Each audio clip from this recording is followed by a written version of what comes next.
Ladies and gentlemen, failure is not the end of the road. It's the turning point where everything changes.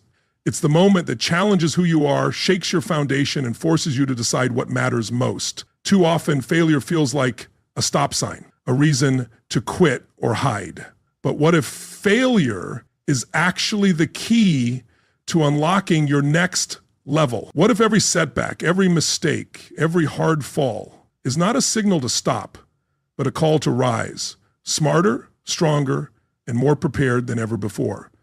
Today, we're going to explore how to transform failure from a source of fear into a powerful tool for growth, how to shift from getting knocked down to building resilience that lasts, and how to come back not just to where you were, but far beyond it. This is not about avoiding failure. It's about mastering the art of rising through it. Stay with me, because what you learn here could change everything. Failure doesn't break most people, it teaches them, but only if they're willing to listen. Only if they stop seeing failure as the finish line and start viewing it as the starting point. Because failure isn't the end. It's feedback, it's information, it's life handing you the raw materials for your next breakthrough. But many never get that far because they quit too early. They allow shame to speak louder than self-awareness. They let judgment block the lesson. They believe failure defines who they are rather than what they did. And in doing so, they miss the chance to grow, to rebuild, to sharpen themselves from a deeper place. They miss the chance to rise, not despite the fall, but because of it. Because failure isn't just a setback, it's an invitation, one that only appears for those bold enough to try. You didn't fail because you're weak, you failed because you're human, because you stepped up, you reached forward, you moved instead of staying in your comfort zone. That's not failure, that's progress. And progress always involves risk. But risk is the cost of growth. You can't build strength without challenge. You can't build resilience without setbacks. And you'll never know what you're capable of unless you're willing to stretch your limits. You won't find your edge if you always avoid it. So yes, failure will come. It will disrupt your plans. It will shake your confidence. It will throw you off course. But if you let it, it can also build you. If you stay with it long enough to see the reflection it offers, it can transform you. Because the truth is, you will fail no matter how skilled, disciplined, or prepared you are. Life will knock you down. People will misunderstand. Plans will collapse. You will fall short. That's not the real issue. The real issue is what you choose to do next. Will you shut down? Will you spiral? Will you start believing the false story that you're not enough? Or will you pause, reflect? Will you gather the lessons, reset your mindset, and return stronger? Not because you avoided the fall, but because you learned how to rise differently. You weren't built to stay down. You weren't made to avoid failure. You were made to grow through it, to gain the kind of insight, strength, and wisdom that only comes from falling and choosing to rise again. So stop fearing failure. Stop running from it. Don't shrink your life just to protect your pride, because a life without failure is a life without risk. And a life without risk is a life without growth. You weren't meant to stay the same. You were meant to evolve, not only when life is simple, but when it's hard, when it's unclear, when everything falls apart. That's when the real transformation begins. That's where your future self is shaped. The first step in turning failure into growth is redefining what failure means to you. Because as long as you label it as defeat, you won't uncover the lessons. If you continue to treat it as a reflection of your worth instead of a reflection of your learning process, you'll repeat the same cycle, not because of what happened, but because of how you interpreted it. Failure isn't personal, but many make it personal. They internalize the setback. They attach their identity to the result. Instead of saying, this didn't work, that small shift in language from describing an event to defining oneself adds emotional weight that grows heavier every time they try to move forward. You didn't fail because you're flawed. You failed because you're evolving, because you stepped into the unfamiliar, because you're testing new ground. You failed because you dared to try. And that's something most people never do. Many stay in the middle, avoiding risk, guarding their image, never discovering what they're truly capable of. But when you're willing to fail, you gain access to truth, clarity, and personal growth. Because failure exposes what success often hides. It reveals the gaps. It highlights the weak points. It shows you the difference between what you assumed was solid and what actually is. But this insight only appears when you stop running from the lesson, when you stop making excuses, when you stop pointing fingers, when you face the mirror and examine the facts.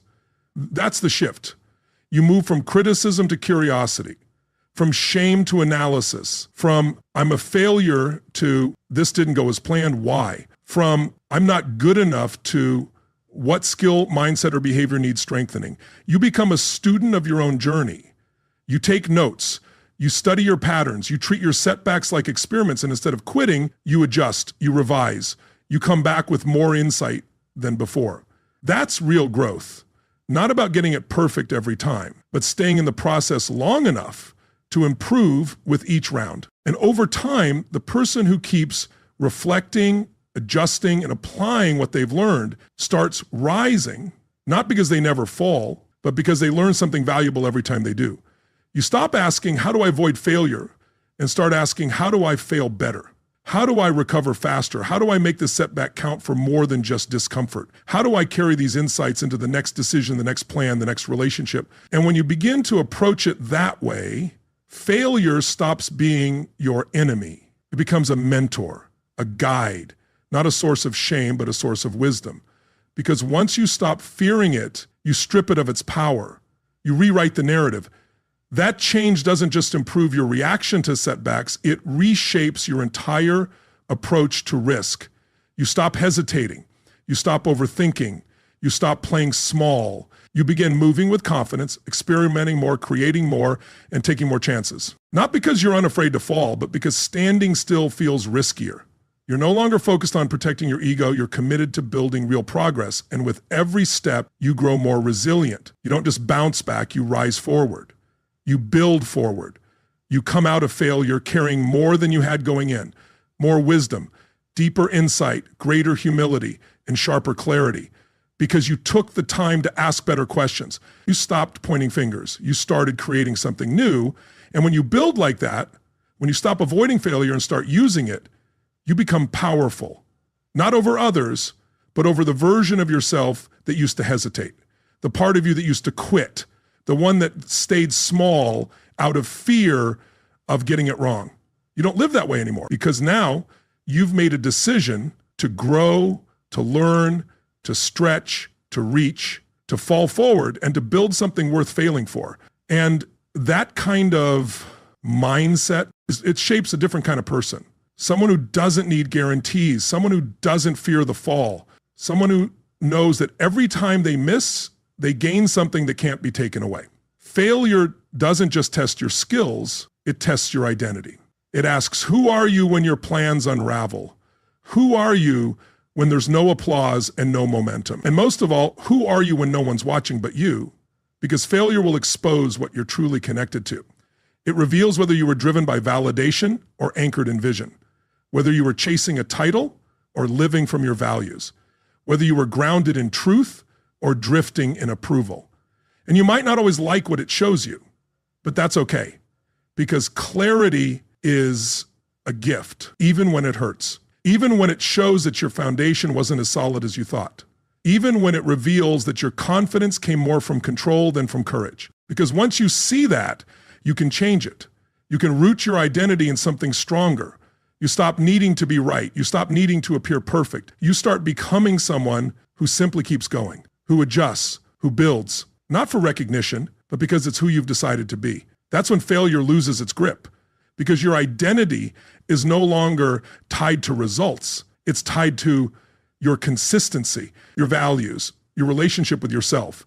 You know who you are, not because everything succeeded, but because you kept showing up when it didn't. Most people never build that. They don't develop that kind of internal stability. So when failure hits, they fall apart. They confuse loss with worth. They let a mistake define them. One setback rewrites their entire narrative, not because it had to, but because their foundation wasn't secure. But you can build that stability. And it starts with a decision to separate your self-worth from your results. To say, I am not what I achieve, I am who I choose to be in every season. The wins don't make you more. The losses don't make you less. That doesn't mean you stop caring. It means you stop attaching your identity to what you can't fully control. You still care deeply, but you don't fall apart when things don't work. You feel the disappointment, but you're not ruled by it.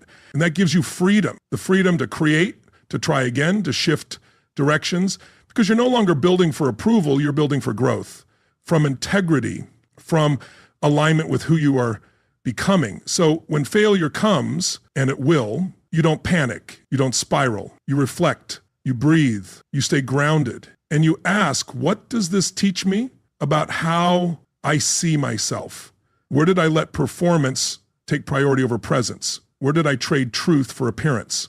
Those questions may sting, but they free you. They clear out what no longer serves you. They make space to rebuild, this time without ego, without pretense, without the fear of being misunderstood. Because now you're grounded. Now you're building from identity, not for it. And when you're rooted like that, failure becomes just another part of the process. It becomes part of your rhythm. Yes, it humbles you, but it doesn't shake your foundation. It sharpens you, but it doesn't make you retreat. See, now you know who you are. And no single outcome can take that away. This version of you doesn't flinch, doesn't pretend, doesn't collapse when life gets difficult. This is the version who's anchored, who's trained their nervous system to face loss without losing themselves, who's developed resilience not by avoiding hardship, but by rising through it. And the more you live this way, the more you disconnect outcomes from your identity, the more capacity you create. You stop fearing failure, you begin to embrace risk, you start saying yes to bigger ideas. You let go of what no longer fits who you're becoming. And when others ask, how do you keep going? How do you recover? How do you keep showing up after falling that hard? You won't need a long explanation. You'll just smile. Because you understand it was never about avoiding the fall. It was about learning how to rise. Failure doesn't just test your identity, it tests your systems. It forces you to look deeper and ask, what broke? Not with judgment, but with curiosity. Because sometimes the breakdown didn't come from weakness, it came from blind spots, gaps in your structure that you couldn't see until something gave way. Most people build their lives by default. They fall into routines they never designed, habits they never questioned, priorities they never chose with intention. And when things go well, it feels fine, but the moment life goes sideways, those weak spots get exposed. It's in the chaos that your systems are revealed, how you process emotion, how you manage time, how you respond to uncertainty, how you cope with pressure. And if you're not paying attention, failure will keep showing up for the same reasons, just in different forms. But if you're willing to zoom out, to pause the spiral, to ask better questions, you can begin to upgrade everything, not just how you feel, but how you operate. Not just what you want, but how you build it. Because failure is a feedback loop. It's not saying you're not enough. It's saying this approach is no longer working. And if you can hear that without shutting down, without retreating, you'll grow faster than most. Start by reviewing your habits. What patterns led to the breakdown? What were you doing or avoiding that made the system vulnerable? Were you unprepared, overscheduled, postponing hard conversations, relying on instinct instead of structure? Take inventory, not with shame, but with strategy. What needs to shift in your preparation? What needs to be strengthened in your boundaries? What must be added to your calendar to support your growth? What needs to be removed from your emotional space? Because the most successful people in the world don't just reflect on what went wrong, they rebuild better systems. They don't try harder, they design smarter. They get curious, they analyze, they shift the structure, not just the surface. And those systems become their safety net. They hold you steady when motivation dips. They protect your energy when emotions run high. They make sure your recovery doesn't depend on willpower, but on clarity. You begin to build systems that support your vision, morning routines that ground you, recovery habits that reset you, communication patterns that keep you aligned, and boundaries that protect your capacity. These systems scale, they stack, they compound. You stop guessing. You stop winging it. You stop starting from scratch every time life throws you off balance. Now you have something tested, something built from the wisdom only failure could teach. You stop fearing the next breakdown, because if it comes, and it will, you know what to do. You study the pattern, you find the gap, you patch the leak, you come back stronger, not because you're invincible, but because you're aware. That's the difference between people who evolve and people who repeat. The ones who evolve don't just work harder after the fall. They don't just get fired up. They rebuild the blueprint. You're not here to simply try again. You're here to build better, to refine how you live, to bring awareness into your daily rhythm, to stop tolerating systems that fall apart under pressure. And each time you do that, each time you rewire a habit, reinforce a boundary, or recalibrate your priorities, you're building resilience, not just emotional resilience, but functional resilience, the kind that helps you move cleaner, think sharper, breathe deeper, and build stronger. That's how failure stops being something you avoid and starts becoming something you expect, prepare for, and use. Not because you're negative, but because you're wise, because you've accepted that failure is part of the rhythm. And once you're ready for it, you stop being reactive. You start being responsible. You start asking better questions. Is this sustainable? Is this aligned with where I'm going? Is this a structure that can hold me when the next wave hits? And if the answer is no, you build.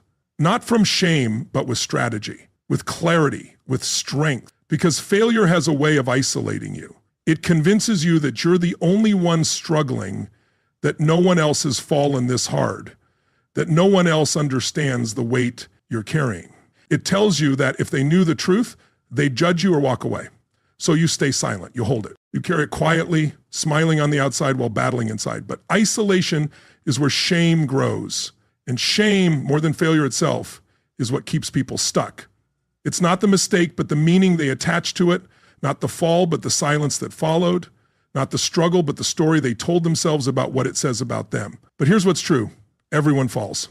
Everyone, the people you look up to, the ones you admire, the ones whose lives look polished, they've all fallen, some publicly, some privately, some dramatically, some quietly. But no one builds a meaningful life without bruises. What separates the ones who rise isn't perfection, it's connection. It's the willingness to stay honest, to stay open, to stay surrounded, to let someone into the mess, not for pity, not for rescue, but for reflection, for realignment, for healing. Because you don't heal in isolation. You heal in community. You heal when you stop pretending, when you find people who can hold space without flinching, people who don't back away when you admit the struggle, who don't rush in with advice before offering presence. This is why your environment matters so deeply. Because the people around you, when chosen wisely, can either reinforce your shame or help you rewrite the story. They can remind you of who you are when you've forgotten. They can reflect back the strength you've stopped seeing, but only if you let them in. You have to be honest. You have to drop the performance. You have to stop pretending you're fine, because there's no power in pretending. It might protect your image, but it will starve your growth. The truth is, most people will love you more when you're real. When you stop trying to impress and start letting them see you, when you stop hiding behind the mask and say, this is where I am, this is what I'm facing, this is what I'm learning, that kind of vulnerability isn't weakness, it's strength. The kind of strength that disarms shame, opens doors, and builds trust. And once you taste that kind of connection, you stop tolerating shallow circles. You stop wasting energy trying to be liked by everyone, because you don't need everyone. You need the right ones. The ones who can hear your pain without rushing to fix it. The ones who can sit in silence without needing to fix it. The ones who can sit in silence without needing to fix it. The ones who can sit in silence without needing to fix it. The ones who can sit in silence without needing to fix it. The ones who can sit in silence without needing to fix it. The ones who can sit in silence without needing to fix it. The ones who can sit in silence without needing to fix it. The ones who can sit in silence without needing to fix it. The ones who speak life, not fluff, who call you higher, not just comfort you. When you build that kind of circle, when you decide you're done building alone, failure loses its edge. Because now you know you're not alone. Now you have mirrors, not just echoes. Now you're building in the light. And that light brings healing. It brings perspective. It brings the kind of clarity you can't always find on your own, because sometimes you're too close to the pain to see the lesson. And you need someone who loves you enough to say, you're not seeing clearly, but I'm here until you do. That kind of support multiplies strength. It shortens the distance between breakdown and breakthrough. It reminds you that your failure doesn't define you, but it does shape you. And when you're shaped in the presence of people who are safe, people who are sharp, you emerge stronger. So if you've been trying to carry this alone, stop. You weren't meant to carry it all by yourself. And the longer you hold it in silence, the longer you delay your breakthrough. Start telling the truth, not to everyone, but to someone. Someone who's earned it, someone who's built their own resilience, someone who knows how to listen, how to reflect, how to hold space without shrinking. And if you don't have that person yet, be that person first. Create the space, build the circle, set the tone, because you're not the only one struggling. And sometimes the most powerful thing you can do is go first. Failure is hard, but it doesn't have to be lonely. And when it's no longer lonely, it becomes something else entirely. It becomes a lesson, a catalyst, a moment in the story that doesn't feel like the end, but a new kind of beginning. Because failure doesn't just test your identity, your systems, or your support. It also tests your vision. The moment something breaks, the moment your plan falls apart, the real question becomes, do you still believe in where you're going? Or did your faith die with the strategy? Most people confuse the method with the mission. They thought the plan was the destination. So when the plan falls apart, they assume the dream died too. But the plan was never the dream. It was just one path. The vision is still alive. The dream is still real. It's just asking to be carried differently now. And when you realize that, when you stop clinging to how it was supposed to happen and start asking how it still can, you get your power back. You stop trying to rewind. You stop arguing with the past. You get present. You get creative. You get resourceful. Failure doesn't mean it's over. It means it's time to pivot, to reevaluate, to sharpen your strategy, to make sure you're still heading towards something that matters, something that's true, because maybe the failure wasn't a block, it was a redirect, a nudge, a wake-up call. And the more flexible you are, the faster you rise. Not because you're careless, but because you're not fragile, because your belief is anchored in something deeper than one specific plan, because your commitment runs wider than your calendar. That's the mark of a leader, of a builder, of someone who's creating something real. They don't fold just because one door closes. They ask, where's the next one? What did I learn? How does this strengthen the foundation? Vision doesn't mean you never fail. It means you don't stop when you do. It means you zoom out. You reconnect with why you started. You strip away what was superficial and double down on what's core. Because sometimes failure exposes the fluff. It reveals what didn't matter. It burns off the distractions. It strips the ego. And underneath it all, if you're still clear, still committed, you've got something real. But if you let the fall kill your belief, you'll never see what was on the other side. You'll never find the new path. You'll never unlock the next level. Because faith, real faith, gets tested in the valley, not the mountaintop. So when the fall comes, and it will, you pause, you breathe, you feel the grief, you honor the loss, but then you ask, what still matters? What was real in this? What's worth carrying forward? And then you keep building. You don't wait for clarity to feel easy. You earn it through questions. You earn it through stillness. You earn it through discomfort. And little by little, your feet find the path again. Not the one you planned, but the one that's real now. This is where resilience is built, not in avoidance, but in redirection, in your ability to adapt without losing focus, to shift without spiraling, to hold vision steady while letting the method evolve. And the more you live that way, the more you realize failure doesn't take vision from you. It reveals how much of it you actually had. If it was just about performance, the fall destroys you. But if it was about purpose, the fall refines you. And because you're no longer building on hope alone, you're building on history, on earned wisdom, on tested belief. You're building with eyes wide open. And that kind of building, it lasts, it withstands, it multiplies. So don't stop now. Don't stay down. Don't wait for perfect conditions. Don't look for the same road. Look for the next one. Reignite the vision and build again. You've walked through every layer of it, not the surface, not the highlight reel, but the real stuff, the truth behind what failure actually is, the wisdom inside it, the growth available through it, and the identity that can only be shaped when things don't go your way. Failure is not your enemy. It's your mentor. It's not a signal to stop. It's a signal to pay attention, to reevaluate, to rebuild, to rise with something you didn't have before. Because when you come out the other side of failure with insight, with self-awareness, with deeper roots, you haven't lost. You've leveled up. And you don't need to avoid the next fall. You need to stop fearing it. You need to know deep in your core that when it comes, it won't destroy you. It will develop you.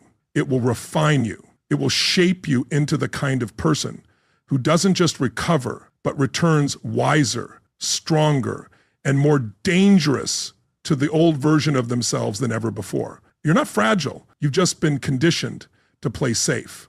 But safety doesn't unlock potential. Failure does.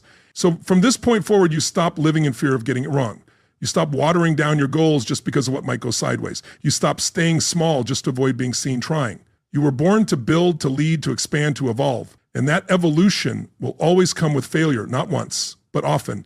But now you know how to face it, how to listen to it, how to ask better questions, how to separate your worth from your outcomes, how to design better systems, how to lean on stronger support, how to reconnect with the vision you've been equipped with. And the only thing left to do is use it. Not tomorrow, not when it's convenient, now. Show up for your life with a full understanding that failure is not the opposite of success, it's part of it. So when it comes, welcome it, sit with it, study it, don't rush past it, don't numb it, don't judge yourself for it. Use it, let it build you, let it humble you, let it teach you what success never could. Because what's built through failure is deeper, stronger, real, and the life you're building now, the one on the other side of disappointment, of difficulty, of detours, it's not delayed, it's being developed.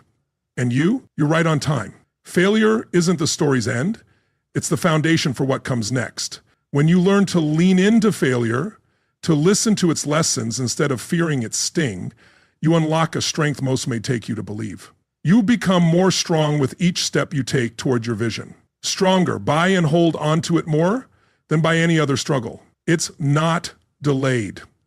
It's being developed. And you're right on time. Failure isn't the story's end.